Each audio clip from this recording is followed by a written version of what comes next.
Assalamualaikum teman-teman, seperti biasa sebelum mulai Mimin mendoakan semoga teman-teman semua selalu dalam keadaan sehat walafiat.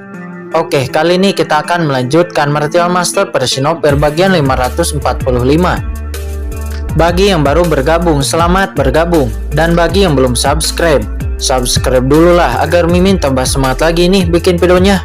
Oke, kalau sudah kita langsung masuk ke isi ceritanya.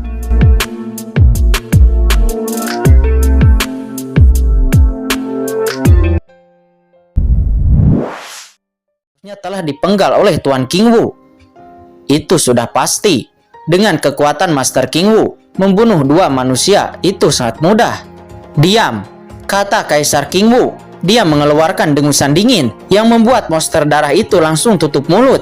Dan pada saat ini setap penyambutan secara alami membawa Kaisar King Wu dan rombongannya ke kursi di depan alun-alun. Qin Chen pada awalnya berpikir bahwa pertemuan penaklukan Tanah Suci Darah hanya mengundang tuan dari klan monster darah.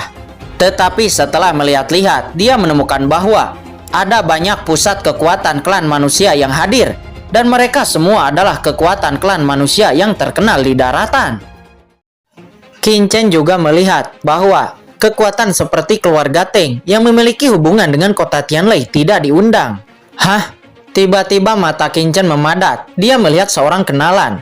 Kenalan yang dilihat Qin Chen adalah Kaisar Bela Diri Tubuh Emas dari Kekaisaran Xuanyuan. Dia adalah pemimpin tim dari Kekaisaran Xuanyuan di saat memasuki alam Yu kuno. Selain Kaisar Tubuh Emas, Qin Chen juga melihat Kaisar Wusang. Kaisar Wusang adalah orang yang telah memusnahkan keluarga Mo dan juga dikenal sebagai tangan kanan Peng Shaoyu. Kaisar Wusang datang ke sini. Apakah Peng Shaoyu juga datang? Kata Qin Chen. Dia memadatkan pandangannya dan dengan cepat melihat ke arah mereka berdua. Tetapi tidak peduli bagaimana Qin Chen mencari, dia tidak dapat menemukan jejak Peng Shaoyu. Bukankah Peng Shaoyu seharusnya ada di sini? Kata Qin Chen. Dia mengerutkan kening. Qin Chen, ada apa denganmu? Kata Pu Qiankun. Dia merasakan kelainan dari Qin Chen dan bertanya melalui transmisi suara. Saya melihat penguasa dari Kekaisaran Xuanyuan, Kaisar Xuanyuan Peng Shaoyu, mungkin juga ada di dekat sini, kata Qin Chen. Peng Shaoyu. Pu Qiankun melirik Qin Chen. Dia sangat jelas tentang hubungan antara Qin Chen dan Peng Shaoyu. 300 tahun yang lalu, Qin Chen dan Peng Shaoyu bersaudara.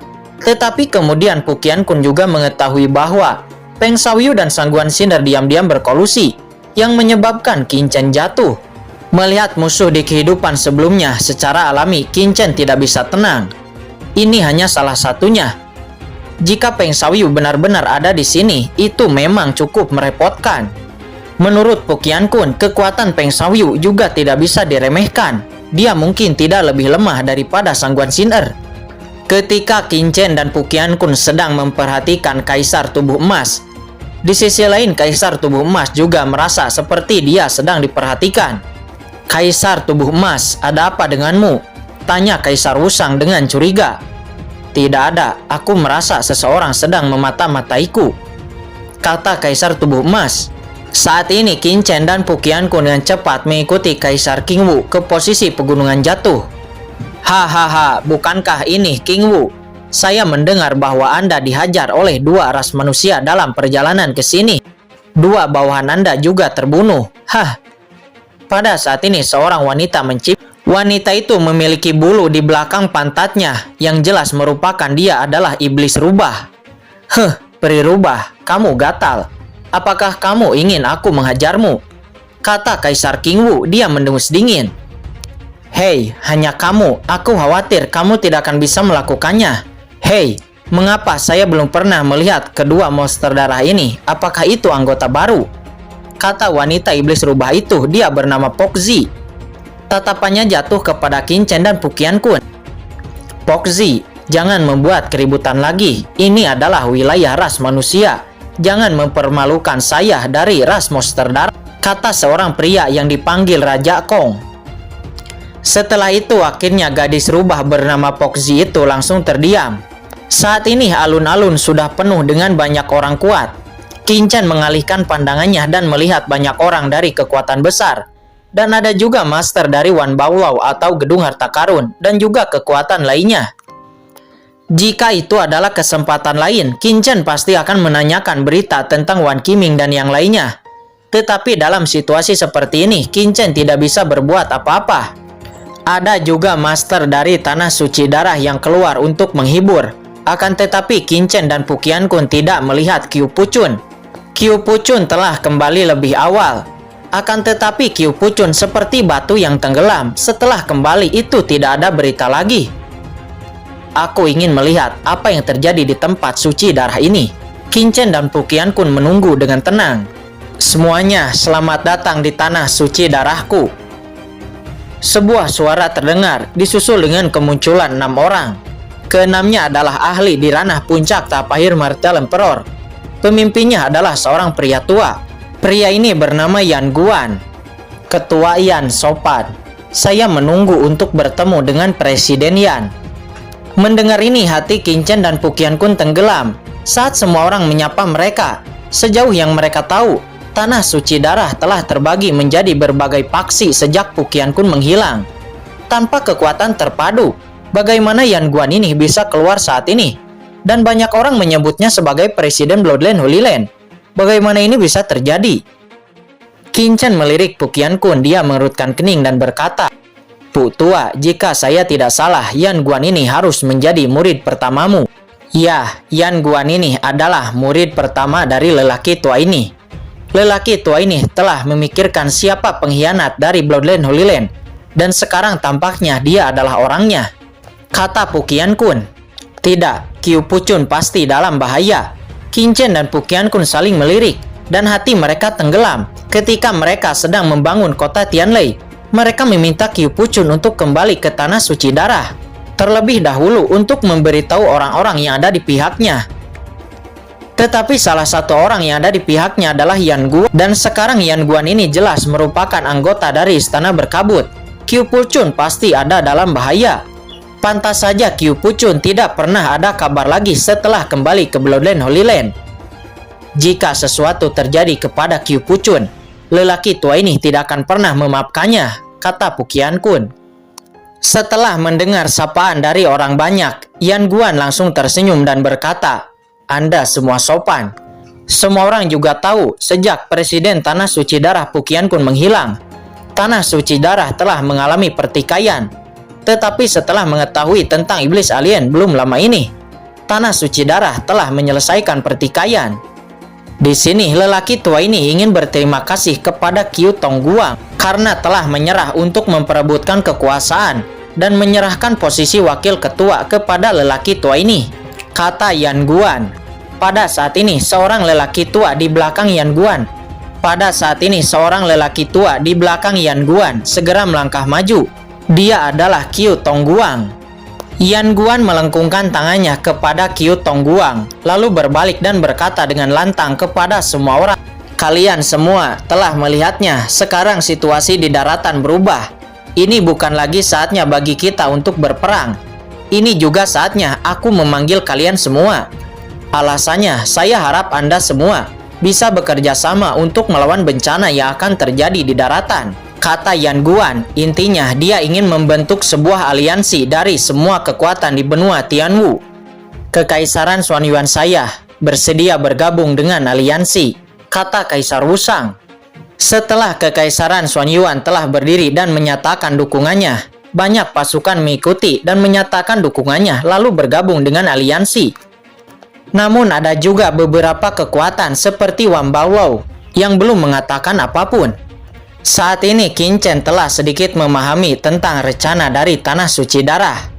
Memikirkan hal ini, Qin Chen langsung berdiri lalu berkata, "Hari ini adalah hari yang menyenangkan.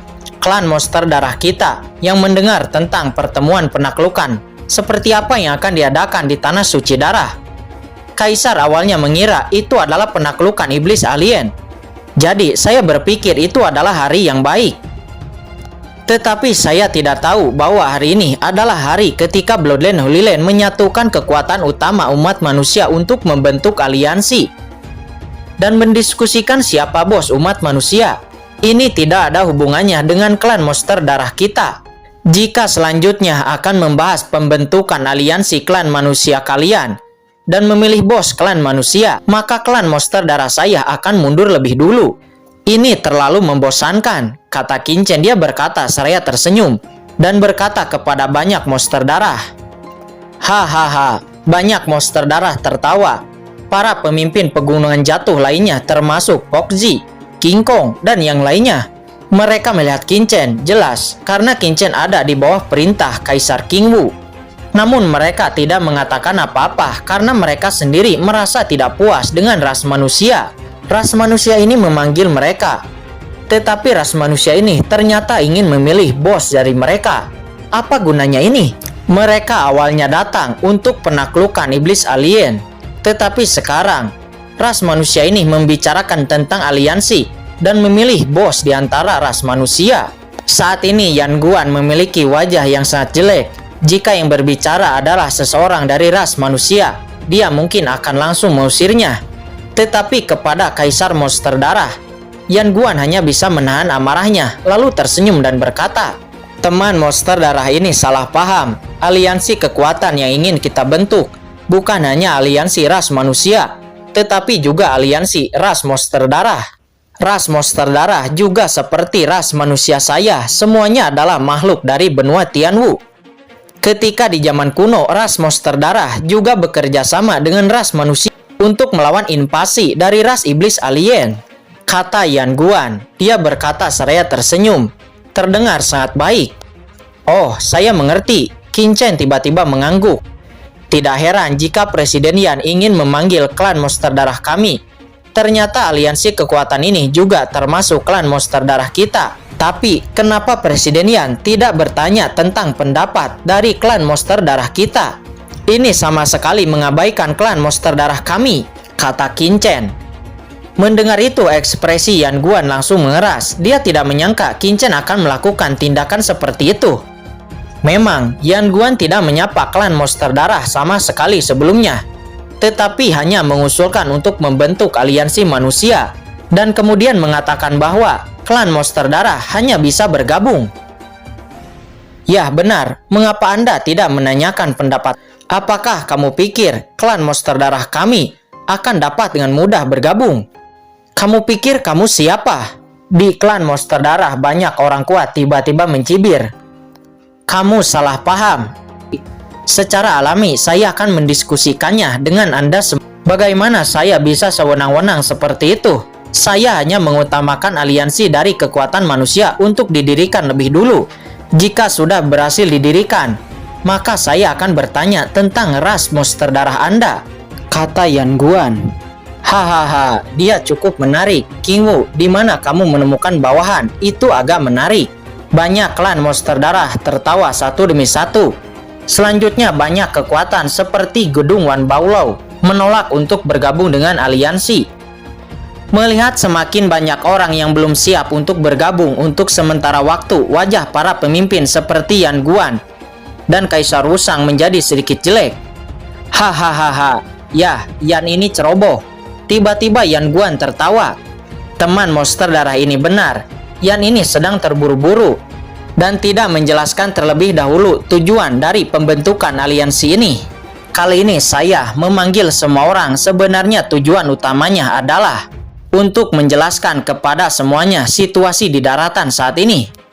Seharusnya semua orang saat ini telah mendengar tentang apa yang terjadi di Laut Guntur belum lama ini. Sebuah kekuatan yang disebut Orde Hitam mengambil alih kota Tianlei. Dan pertemuan penaklukan yang diselenggarakan oleh Tanah Suci Darahku kali ini itu bersiap untuk menaklukkan kota Tianlei, kata Yan Guan. Apa? Begitu kata-kata ini keluar, semua orang di sana gempar dan semua orang berdiskusi satu sama lain dengan ekspresi yang takjub. Bukankah penaklukan ini berkaitan dengan penaklukan Istana Berkabut? Bagaimana itu bisa menjadi penaklukan kota Tianlei? Berita yang tersebar saat ini adalah bahwa Istana Berkabut berkolusi dengan iblis alien. Semuanya tenanglah. Kota Tianlei dan Istana Berkabut telah berkolusi dengan iblis alien. Dan kenapa saya tidak mengundang orang-orang dari Papillon Pill dan Kidian? Karena kedua kekuatan ini juga telah berkolusi dengan iblis alien, kata Yan Guan. Mendengar kata-kata Yan Guan ini, seketika semua orang yang ada di sana terkejut dan tidak mempercayai kata-kata Yan Guan. Saya tidak tahu apa yang dikatakan Ketua Yan, apakah ada bukti? Ya, apakah ada bukti? Banyak orang berteriak. Peristiwa besar seperti itu tidak berdasar dan bukti diperlukan untuk meyakinkan semua orang. Semuanya pasti sudah tahu bahwa Pu Qiankun muncul di kota Tianlei dan dia telah bergabung dengan Orde Hitam. Pu Qiankun adalah guru dari Yan dan dia dicintai oleh Yan. Dikatakan bahwa Pu Qiankun menghilang secara misterius di Tanah Suci Darah. Tetapi pada kenyataannya, alasan Pu Qiankun menghilang sebenarnya adalah karena dia telah mempraktikkan teknik ras iblis dan dia menerobos secara paksa menggunakan teknik ras iblis. Pada saat itu, untuk melindungi nama baik Bloodline Holy Land, saya menyembunyikan fakta ini, kata Yan Guan. Kata-katanya seketika menimbulkan keributan lagi. Presiden Bloodline Holy Land Pu Qiankun yang pernah menjadi orang nomor 1 di daratan, apakah benar-benar mempraktikkan teknik alien? Ya Tuhan, apakah ini benar? Pu Tua, muridmu sangat baik padamu, kata Qin Chen. Dia berkata kepada Pu Qiankun sambil tersenyum. Saat ini wajah Pu Qiankun sangat pucat dan tubuhnya sedikit gemetar. Matanya sangat dingin. Yan Guan ini benar-benar tidak layak untuk menjadi muridnya.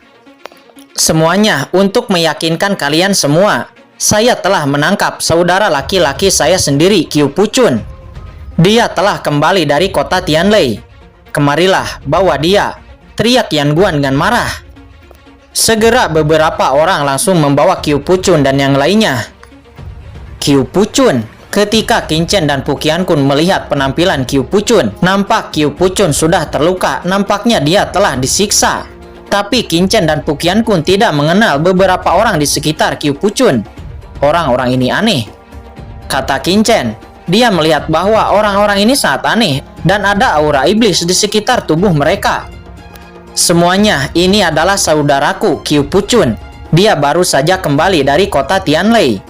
Yan Guan menatap Qiu Puchun dengan dingin dan berkata dengan sangat dingin, Yan Guan, kamu mengkhianati guru dan berkolusi dengan ras iblis alien. Guru tidak akan pernah membiarkanmu pergi, kata Qiu Puchun. Dia mengangkat kepalanya dan berkata dengan marah. Sekarang semua orang dapat melihat dengan jelas bahwa Qiu Puchun ini adalah orang kepercayaan dari Pu Qiankun dan dia telah kembali dari kota Tianlei. Tetapi semua orang harus melihat seperti apa orang-orang di sekitar Qiu Puchun ini. Yan Guan dan Qiu Tongguan segera menghantam orang-orang di sekitar Qiu Puchun. Segera orang-orang di sekitar Qiu Puchun langsung meraung. Ternyata mereka semua adalah iblis alien. Mengapa semua orang kepercayaan Qiu Puchun adalah alien? Hati semua orang tenggelam. Apakah yang dikatakan Yan Guan itu benar? Semua orang gemetar memikirkan bahwa kota Tianlei adalah sarang iblis alien. Bahkan Papillon Pill, Aula Perangkat, Keluarga Teng, Sekte Hantu Surgawi, dan Sekte Iblis Kematian. Apakah semua kekuatan ini juga telah dikendalikan oleh iblis alien? Jika itu benar, seluruh benua sudah berada di ujung bahaya. Sekarang, apakah kalian mengerti mengapa saya ingin membentuk aliansi? Karena hanya dengan bersatu, kita bisa melawan iblis alien dan melawan begitu banyak pengkhianat, kata Yan Guan. Dia juga mengatakan bahwa jatuhnya Kaisar Qin Chen 300 tahun yang lalu adalah diakibatkan oleh Pu Qiankun yang sudah berkolusi dengan iblis alien. Mendengar bahwa Kaisar Qin Chen 300 tahun yang lalu mati karena ulah dari Pu Qiankun yang berkolusi dengan iblis alien, membuat semua orang terkejut lagi. Jadi, saya memohon kepada semua orang untuk bergabung dengan aliansi untuk menaklukkan kota Tianlei dan mengungkapkan wajah asli dari kota Tianlei. Jika tidak, setelah kota Tianlei tumbuh, akan terlambat untuk menghentikan mereka, kata Yuan Guan. Mendengar kata-kata Yan Guan, semua orang nampak mengerutkan kening. Dan jika apa yang dikatakan Yan Guan benar, bahwa kota Tianlei benar-benar adalah bidak catur dari istana berkabut, maka benua Tianwu benar-benar sudah berakhir. Semuanya jangan percaya kepada kata-kata orang ini. Orang ini adalah pria berhati serigala yang menjebak guru. Dia adalah penjahat sebenarnya yang berkolusi dengan iblis alien. kata Qiu Pucun. Dia meraung dengan marah. Duar, Yan Guan langsung menampar Qiu Pucun dan kemudian dia berkata dengan dingin, "Adik laki-laki, saat ini kamu masih membela Pukian Kun. Cepat akuilah jika kamu berkolusi dengan iblis alien. Mungkin saya akan dapat mengampuni hidup Anda," kata Yan Guan. Kamu mengkhianati guru. Guru tidak akan pernah membiarkanmu pergi, kata Qiu Pucun berkata dengan marah. Karena kamu harus mati, maka saya akan melakukannya hari ini. Mata Yan Guan sangat dingin, dan dia berkata kepada semua orang, "Semuanya, Qiu Pucun telah berkolusi dengan ras iblis alien. Hari ini saya akan memenggal kepalanya untuk memperingati hari ini," kata Yan Guan. Saat suaranya jatuh, Yan Guan mengangkat tangannya dan langsung membanting ke arah kepala Qiu Pucun. "Guru, maaf, murid tidak menyangka bahwa kakak senior Yan Guan sebenarnya adalah pengkhianat itu. Guru, maaf, murid tidak bisa mengembalikan reputasimu," kata Qiu Pucun. Dia menutup matanya dan berkata dengan kesakitan. Melihat telapak tangan Yan Guan akan jatuh, sesosok tiba-tiba melintas dan langsung membawa Qiu Pucun, langsung menyelamatkan Qiu Pucun. Sosok itu begitu cepat, bahkan Yan Guan tidak bisa bereaksi.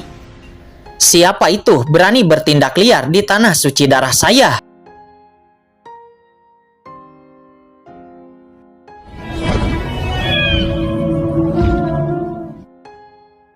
Oke guys, sudah dulu ya. Jangan lupa subrek biar lanjut terus ceritanya. Bagi yang sudah subrek, mudah-mudahan dimudahkan rezekinya. Mimin undur diri. See you next and goodbye.